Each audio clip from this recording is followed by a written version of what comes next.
আপনাদের আখি আপুকে এফডিসি তো সবাই চেনে। এফডিসির সবার সাথে দেখা হওয়ার পর যখন সবাই আমার ভিডিও নেওয়ার জন্য ব্যস্ত, তখন তো নিজেকে সেলিব্রিটি মনে হয়। আর বাপ্পারাজ ভাইয়ার সাথে যখন দেখা করেছি, জাস্ট অ্যামেজিং। উনি এত ভালো মনের মানুষ, ভীষণ ভালো, ভীষণ।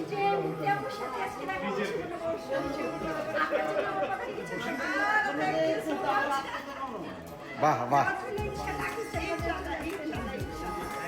তো ইতিমধ্যে আমি যখন এফডিসিতে চলে গেছি, ওখানে গিয়ে মিডিয়ার রিলেটেড যত আপুরা আছে, নায়িকা এবং নায়ক, তাদেরকে কিন্তু আমি ইনভাইট করে আসছি আমাদের স্যালনে আসার জন্য।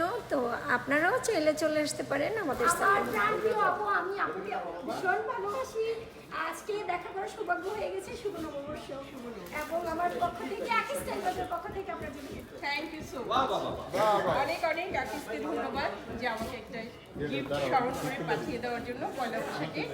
অনেক ভালো লাগছে যে পয়লা বৈশাখের দিন একটা গিফট পেয়েছি আমার ছোট বোনের হাত থেকে। অনেক ভালো লাগছে, অনেক ধন্যবাদ। তো সবাই তো একটু একটু করে গিফট পেয়ে যাচ্ছে। আপনারা কে কে গিফট পেতে চান, জলদি করে আখি স্টাইল বাজারে চলে যান। ইভেন এখানকার খাবার এত টেস্টি ইয়াম্মি ছিল। বিশেষ করে থ্যাংক ইউ সো মাচ অভি ভাই, এত সুন্দর একটা প্রোগ্রামে আমাকে ইনভাইট করার জন্য। আলহামদুলিল্লাহ দিনটি অনেক সুন্দর কেটেছে আমাদের এই মিলন মেলায়। Just wow. আচ্ছা, শুভ নববর্ষ, শুভ নববর্ষ উপলক্ষে আমরা আজকে এফডিসিতে এক হয়েছি, এখানে লাইভে এসেছি এবং আখির জন্য অনেক অনেক শুভকামনা। আখির সাথে অনেক কাজ হবে, আখির সাথে আমার কাজ হওয়ার কথা ছিল, চলে যাই। তো অবশ্যই আখির সাথে নেক্সটে কাজ হবে।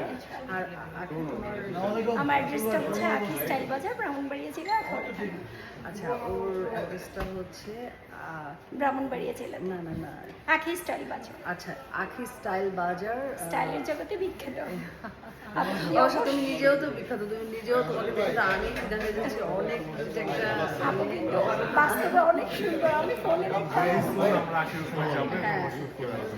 ইনশাল্লাহ ব্রাহ্মণবাজার বাসী যারা আছে, আমি ব্রাহ্মণবাড়িয়াতে কখনোই যাইনি। ইনশাল্লাহ তোমাদের সবার সাথে আমি ব্রাহ্মণবাড়িয়ায় তোমাদের সাথে দেখা করার জন্য খুব শীঘ্রই আসি। ব্রাহ্মণবাড়িয়াবাসী সবাই দোয়া করবেন। নেক্সট সেক্রেটারি চিত্রনায়িকা পলি আপু এবং আপনারা দেখতেই পাচ্ছেন স্ক্রিনে অনেকেই আছে। তারা আমাকে ভীষণ ভালোবাসে এবং ভীষণ স্নেহ করে। অসংখ্য ধন্যবাদ সবাইকে এবং বিশেষ করে নায়ক অভি ভাইয়াকে।